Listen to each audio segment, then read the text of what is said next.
Torcedor vascaíno, vambora! Vambora para mais um vídeo porque é hoje. Hoje é dia de Vasco da Gama.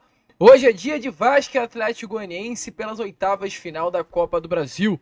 Hoje é mais um jogo na busca pelo bicampeonato da Copa do Brasil, meu amigo torcedor vascaíno.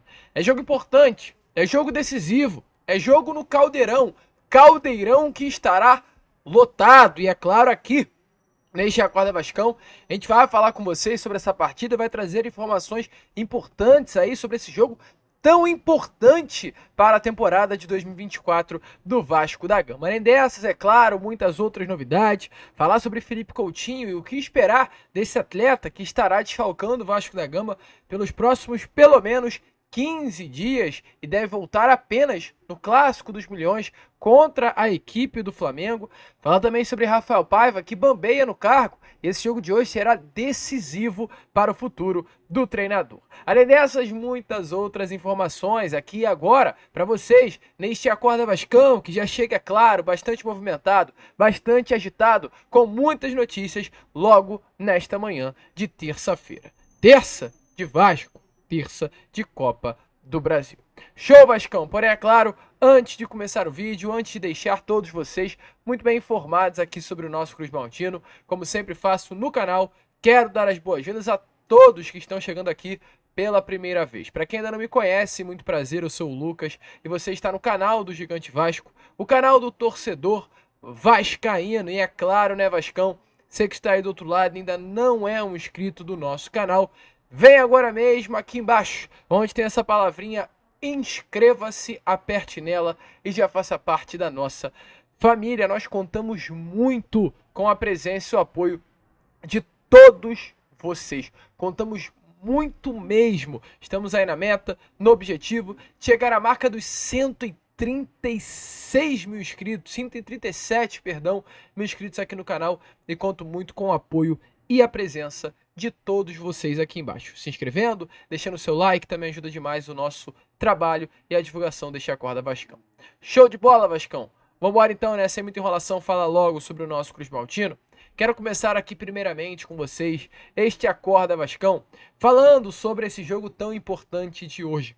Jogo, meu amigo, no Caldeirão de São Januário.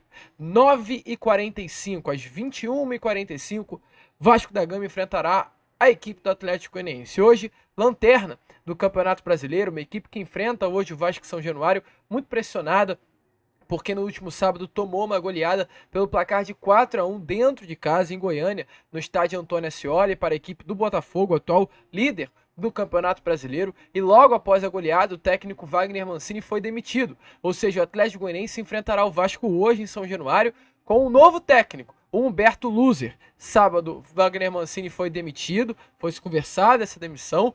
Ontem foi-se oficializada a demissão e ontem mesmo Humberto Luzer já foi anunciado. Então, assim, hoje, para enfrentar o Vasco, na beirada de campo, já terá um novo técnico do Dragão.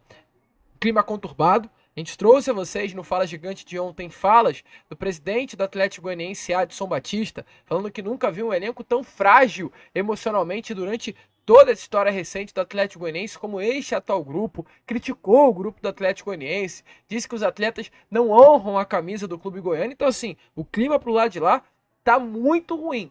Clima de pressão total, clima tenso, clima bélico entre a presidência do clube goiano e o elenco do Dragão.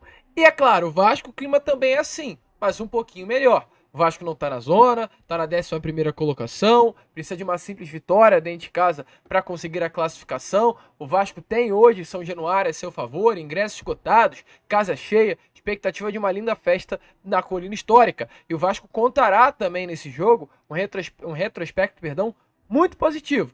Mesmo que no sábado o Vascaíno tenha ficado engasgado com aquele empate, com gol sofrido aos 44, da segunda etapa, o retrospecto recente do Vasco é muito bom. O Vasco da Gama está invicto a 8 jogos em São Januário. A última derrota foi lá para a equipe do Criciúma, naquele jogo à parte, sofrida, goleada pelo placar de 4-0. Inclusive o Vasco, antes daquele jogo contra o Criciúma, também não perdia em São Januário há muito tempo. Eu não consigo me lembrar, salvo engano, a última vitória do Vasco da Gama em São Januário, além daquele jogo para o Criciúma, foi contra o Corinthians lá no ano passado. Então São Januário hoje para o Vasco da Gama é sim uma zona de conforto. São Januário hoje para o Vasco da Gama é novamente o caldeirão e o território hostil para o adversário. É difícil ganhar do Vasco São Januário. Hoje para o Atlético conseguir arrancar uma vitória é muito difícil. A gente espera, é claro que o Vasco ganha com facilidade, mas o fato do Vasco estar a 8 jogos invicto dentro de casa é muito positivo. 4 vitórias e 4 empates. 16 gols marcados e apenas 8 gols sofridos. É com esse retrospecto que o Vasco vai enfrentar hoje a equipe do Atlético Goianiense. Sem pressão total? Não. O técnico Rafael Paiva entra assim pressionado para esse jogo de hoje. A gente vem até comentando com vocês que hoje essa partida para o técnico Rafael Paiva é muito importante para ele não consolidar um trabalho, mas ele dar a garantia à diretoria do Vasco da Gama que merece permanecer. Hoje Rafael Paiva bambeia sim no cargo de técnico do Cruz Maltino. Hoje há uma dúvida sim sobre a permanência do técnico Cruz Maltino. E a torcida do Vasco da Gama, nesse momento, já começa a duvidar sobre o trabalho de Paiva. Principalmente, com todo respeito na palavra, pela cagada que no caso ele fez nesse último sábado contra a equipe do Red Bull Bragantino. Um jogo em que era para ter uma vitória e uma escalação inventada, com o GB de ponta, porque ele fazia ponta, porque o Paê às vezes aparecia lá no outro lado do campo. Além do GB de ponta, a gente via também um trio de meio campo completamente perdido, com Esforza, Hugo Moura e Souza, 3 volantes no meio.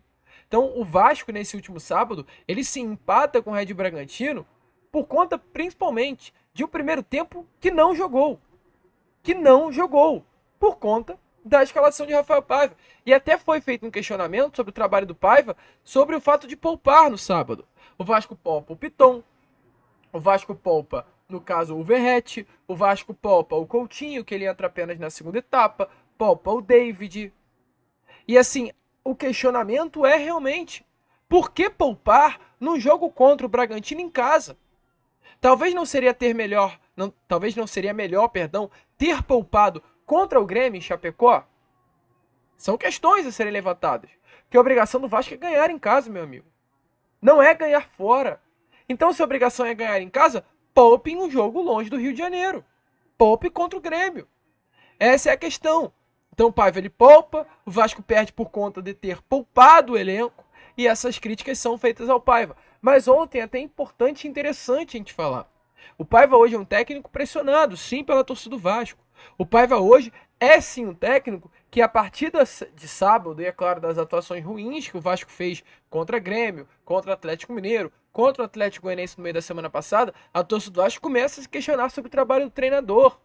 Mas ontem o jornalista Gilmar Ferreira levantou alguns números e até interessantes sobre o Paiva, para a gente ter uma análise melhor sobre os números dele, uma análise mais racional. E olha que realmente é interessante, porque se a gente colocar em âmbito dos 20 times da Série A do Brasileirão, poucos são os times, poucas são as equipes que hoje os torcedores não criticam o trabalho do seu treinador.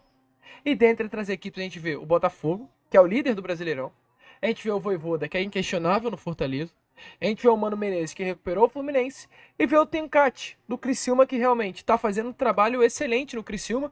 E um trabalho que já vem há tempos, né? No Criciúma dentro do Campeonato Brasileiro. O Criciúma hoje é o 12º colocado, chegando de uma Série B do Brasileirão. Porém, fora esses 4, todos são criticados. É Tite no Flamengo, é Abel no Palmeiras, é o técnico o Milito, né, do Atlético Mineiro. Vários técnicos, e a grande maioria são criticados. O Rogério no Bahia. Então, assim, é normal a crítica aos técnicos no Brasil.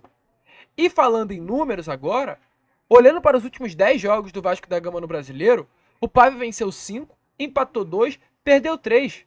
Sendo que metade desses jogos foi na condição de visitante. Então são números bons. O Vasco pegando um recorte, né, dos últimos 10 jogos de Campeonato Brasileiro, das últimas 10 rodadas, o Vasco da Gama é o 6º melhor time. Estaria na 6ª colocação. Nos 6 jogos do Brasileiro em que o Paiva comandou a equipe em São Januário, o Vasco venceu 4 e empatou 12. O Vasco está invicto jogando dentro de casa. Hoje o Vasco está na 11ª colocação, que daria uma vaga à Sul-Americana de 2024. Então, assim, realmente, olhando por números, após um período tão conturbado que a 777 deixou o Vasco, talvez o trabalho do Paiva não é tão ruim assim, mas há de se questionar, principalmente por atitudes equivocadas cometidas pelo técnico no jogo deste último sábado, né, dentro do Caldeirão. Mas é assim que o Vasco hoje chegará para enfrentar a equipe do Vitória. E o que mais preocupa, além, é claro, dessa grande dúvida que cerca o trabalho de Rafael Paiva, é o desfalque que o Vasco terá hoje. A gente contava sim com o Felipe Coutinho para esse jogo de hoje. Coutinho vinha entrando no ritmo, aos pouquinhos ganhando minutagem, havia uma expectativa grande para que logo, né, daqui a 1, 2, 3 semanas, quiçá, Felipe Coutinho conseguisse entrar naquele ritmo de jogo para conseguir, enfim, chamar a responsabilidade e se destacar. Mas, infelizmente, né, meu amigo torcedor vascaíno, a situação do Coutinho tende a demorar ainda mais para o seu retorno num ritmo bom, num auge físico, porque ontem foi se confirmada uma lesão. O jornalista Marco Vasconcelos, do canal Atenção Vascaínos, até informou que em exames não havia nenhum indicativo de risco de lesão. A progressão de carga do Coutinho durante os treinos físicos acontecia dentro do planejado, com uma diminuição de minutagem no último jogo, para exatamente a lesão não vir a acontecer. Porém, a lesão aconteceu. Foi uma lesão na coxa. E sabe qual é a informação importante? Que o exame de imagem que confirmou a lesão na coxa esquerda de Felipe Coutinho, estiramento de grau 2, que faz com que Coutinho fique de fora de 2 a 3 semanas do Vasco da Gama, é uma lesão semelhante a que já havia acontecido com Coutinho nas últimas 2 vezes. Informações dadas, inclusive, pelo GE, é que esse problema de lesão na coxa esquerda é algo rotineiro na carreira de Coutinho. A primeira ocorreu em outubro de 2020, quando Felipe Coutinho ficou fora do Barcelona por 26 dias. E 2 anos depois, no caso em 2022, durante um treino em novembro, essa lesão o tirou da Copa do Mundo do Catar. Uma lesão durante um treino que o afastou de campo durante 50 dias e automaticamente não o levou para a Copa do Mundo de 2022. E houve outra lesão também. Exatamente há 1 ano atrás, no jogo entre Aston Villa e Everton, houve uma lesão que o afastou do Aston Villa durante exatamente 36 dias. Essa lesão, inclusive, foi determinante, porque foi uma partida de praticamente pré-temporada, de iníciozinho de temporada, foi fundamental para que o Coutinho, no caso, fosse para o Catar. O Coutinho se lesiona no início de temporada, o técnico Unai Emery, do Aston Villa à época, entende que por conta dessa lesão, a terceira seguida, em um período muito curto de tempo, seria necessário ele respirar novos ares e o transfere para o Catar. Informações aqui, nesse momento, o jogador está muito chateado, porque é a 4ª lesão da carreira, num período de 4 anos, a mesma lesão, que o afasta dos gramados, no momento de retorno ao Vasco da Gama. Ele está sim chateado, mas ao mesmo tempo, de acordo com informações do jornalista Gilmar Ferreira, ele acredita que o tempo de recuperação vai ser curto, vai fazer o máximo para voltar o quanto antes, mas o clima não está bom para Felipe Coutinho por conta de mais essa lesão. A 4ª, perdão, na musculatura da coxa esquerda. Mas é realmente sacudir a poeira, levantar a cabeça e dar a volta por cima. Coutinho, infelizmente, está fora do jogo de hoje, mas a gente espera que o quanto antes o Cria volte aos gramados, se destaque e dê alegrias aí ao torcedor vascaíno. Você acha que o Coutinho ainda poderá entregar, meu amigo torcedor vascaíno, nesse ano de 24? Deixa aí a sua opinião nos comentários. E olha, Vascão, para prosseguir aqui com o vídeo, falar sobre algo muito interessante. A primeira, sobre um cria, tá? E já já a gente vai falar sobre mais outros 2. Gabriel Peck, ele, de novo, tá? Brilhando. Cria segue brilhando na terra do tio Sam, em território norte-americano. Atleta que hoje veste a camisa do Los Angeles Galaxy, novamente participou de um gol. No caso, neste último domingo, ele entrou em campo contra a equipe, só para confirmar aqui o nome da equipe, foi num campeonato, no caso, não foi a MLS, é uma equipe entre as equipes da CONCACAF, no caso, Chivas Guadalajara, no caso, pela Leagues Cup, no jogo da 3ª rodada de uma fase de grupos da Leagues Cup, e o Gabriel Peck foi responsável por marcar o gol da virada do Los Angeles Galaxy, o 2º gol da equipe norte-americana contra o Chivas Guadalajara no México. E com mais esse gol marcado do Peck, cria das categorias de base do nosso Cruz Maltino, chega a marca impressionante nessa temporada de 11 gols e 12 assistências no ano. São 27 partidas e 23 participações em gols. O Peck jamais teve números tão bons quanto vem tendo nos Estados Unidos. Já já se cria aí, vai pintar em um clube grande da Europa. E a saudade que o vascaíno já vem tendo, já já sentirá ainda mais. Com mais um gol marcado, o Vasco recebe 110 mil dólares, cerca aí 630 milhões de reais. Então, informação aí muito importante, né? Gabriel Peck brilhando e o Vasco desembolsando uma grana. E já que estamos falando de cria, eu tenho que falar com vocês, né? Mais um mole do Vasco da Gama no mercado, se confirmou aí anteontem, no domingo, né? Que no caso o Corinthians acertou a contratação do atacante Thales Magno. O Vasco que chegou a buscar sim informações sobre a possibilidade de contratação do Thales, mas acabou esbarrando em valores. O New York queria apenas a venda, o Vasco não tinha grana para vender, porém o Corinthians entrou no negócio e conseguiu um empréstimo do Thales.